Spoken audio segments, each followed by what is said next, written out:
I'd like to talk a little bit about the gains from trade with regard to international trade.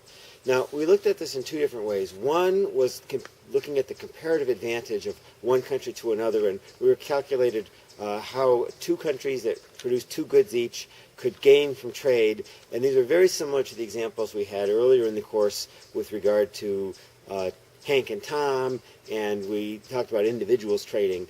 And so I'm not going to go through that analysis now. I think we've sort of done that a bit in class, and there actually are some earlier videos about that. And so you need to know it, and I hope you'll review it, but I'm not going to go through it again right now.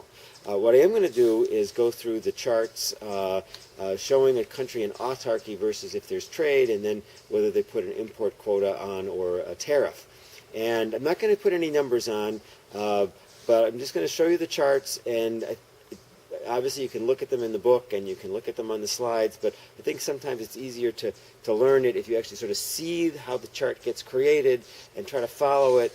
And also, opposed to the classroom where we just have chalk, I have my multicolored markers, and believe me, this could turn into a multicolor festival here if I'm not careful. So I'm gonna well, let's see. Let's get started.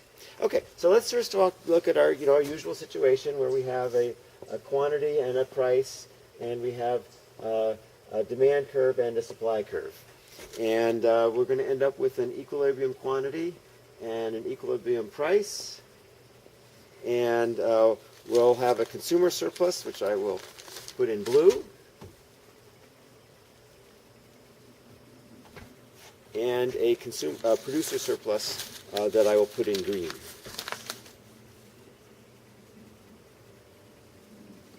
And this would be considered autarchy, where a country is not trading, and in autarchy what you produce is what you consume. So in this particular good, and let's just, we'll just call the good bananas, let's say. We're a country that grows bananas. And we don't, so all the bananas that we grow in our country, we eat in our country, and this is the equilibrium quantity and the equilibrium price.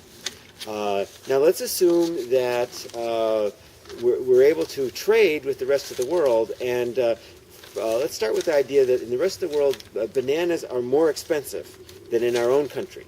We're a good country at growing bananas. We're growing tons of bananas. They're pretty cheap here because of how many we're able to grow.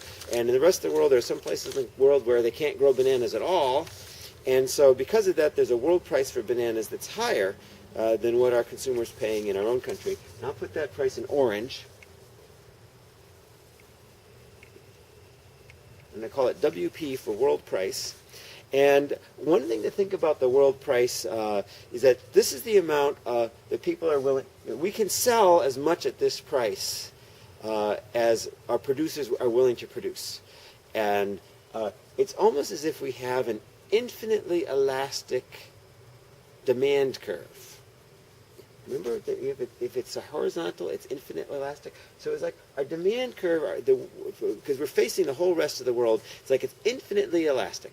If we charge 1 penny more than this, we're not going to sell any bananas in the rest of the world, but we can sell as many bananas as we want at this particular price, the world price.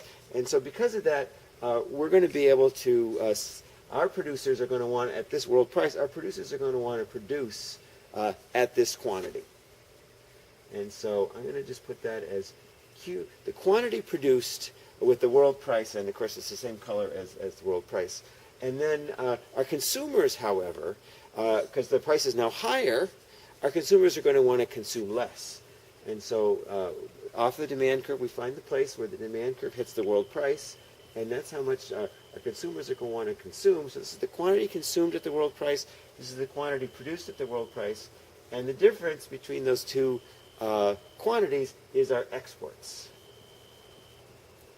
So we're going to export bananas.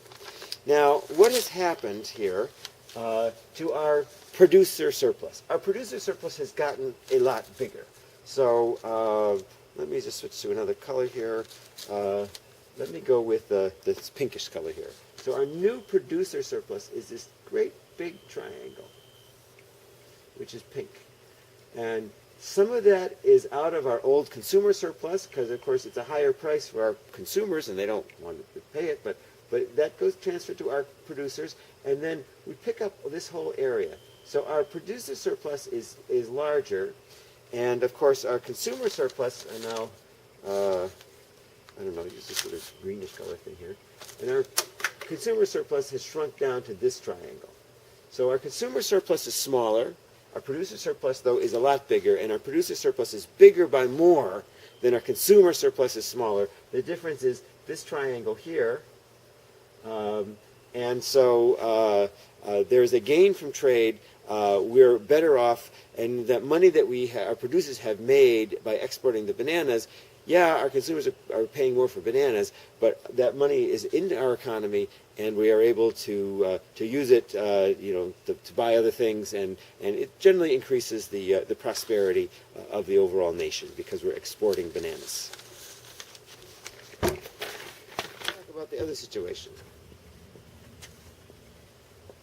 And so maybe we're talking about computers.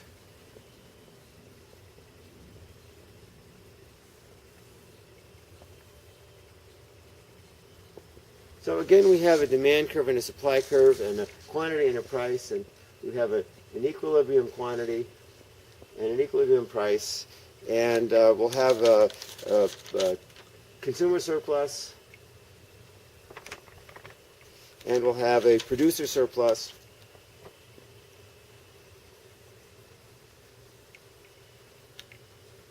and let's think about the situation where the world price for computers is actually lower than the price of our domestic consumption and production, right? Because in autarchy, what we produce is what we consume, so this quantity equilibrium is the quantity produced and the quantity consumed within our country. And if the world price is lower, then, and let's assume that we've exposed ourselves to the world, so now everybody is paying and receiving the world price. Our producers, of course, are seeing that they don't want to produce as many computers at this lower price. So we're going to move down the supply curve to a lower quantity produced, or maybe I should put QS, quantity supplied at the world price. And of course, our consumers, however, seeing this lower price of computers, we're going to move down the demand curve to a greater quantity demanded or a quantity consumed at the world price. And the difference, of course, between our quantity consumed and our quantity supplied is going to be imports. So we're going to be importing this many computers. And our consumer surplus is going to increase by quite a bit, and I'll put the new consumer surplus in red. So the new consumer surplus is this big triangle, and some of that has come out of the producer surplus that we used to have because the producers are now having to produce less, and some of that is just a pickup. Basically, because of the rest of the world is producing computers at a lower opportunity cost than we can produce it in our own country, we have a gain from trade because of that. On the other hand, our producers, of course, are not happy, and they're seeing their producer surplus shrink. And let me go down. Let me use this grayish thing, I guess. This is a different color. So our new producer surplus is this little triangle. And, of course, they're not happy about that, that they've lost that producer surplus, even though our consumers benefit. So let's say they go to the Congress or to the government and say, wait a minute here. The computer industry is very important. If we don't invest in technology and produce computers here in our own country, we're going to lose everything, and our economy depends on our domestic computer industry. It's an argument that could be made.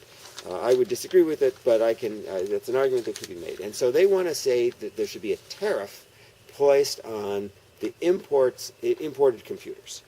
And so let's say the government says, okay, we're going to put on do that. Let me see if I can get another color. And so the tariff is going to be a certain amount over the world price that's going to be paid by the imported computers. Now, of course, there'll be a vertical line, which would be, say, that's the amount of the tariff. And so if it's the amount of the tariff, you just sort of find that place where the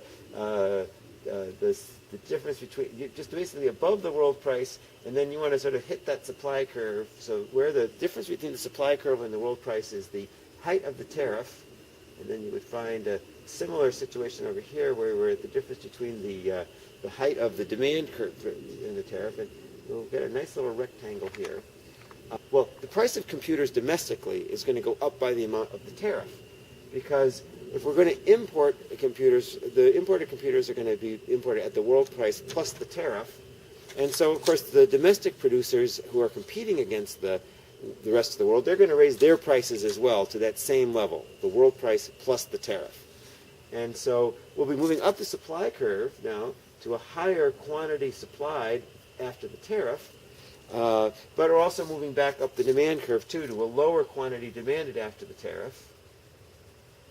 And so our imports are going to shrink.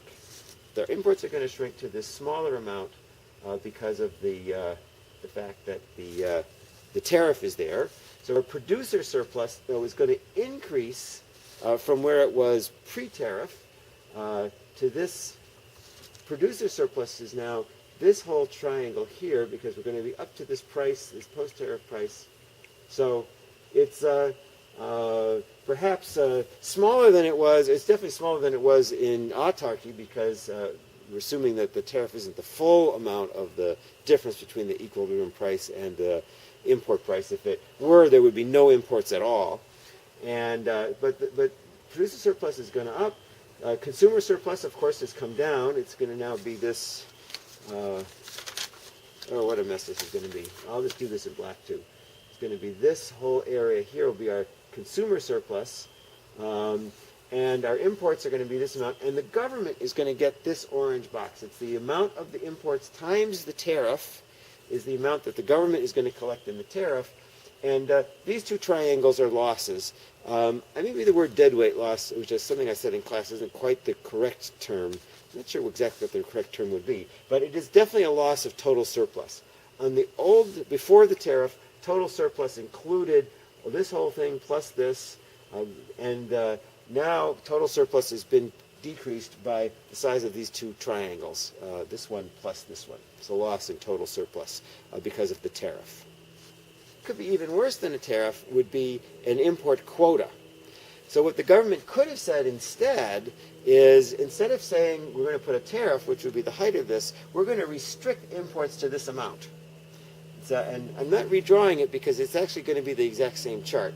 But if we constrict imports to this amount, and so instead of finding this vertical area between the world price and where it would hit our supply curve and our demand curve, instead we just take the amount of imports and just sort of horizontally pull it up between where the demand curve and the supply curve are apart from each other, and this is going to be our amount of imports.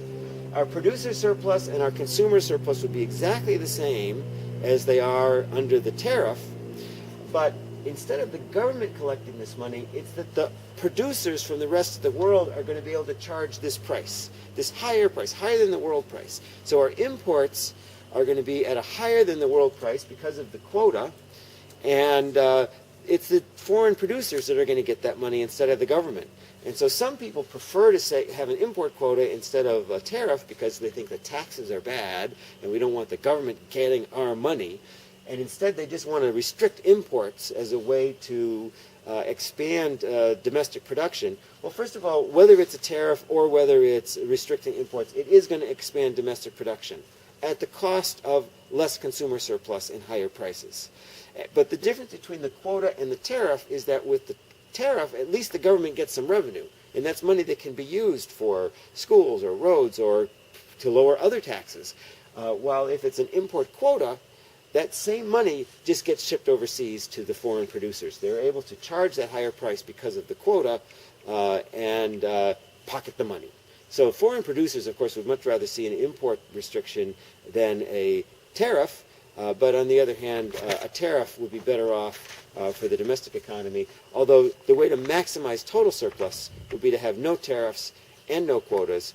And although that's it on trade, and have a great rest of your weekend. Take care.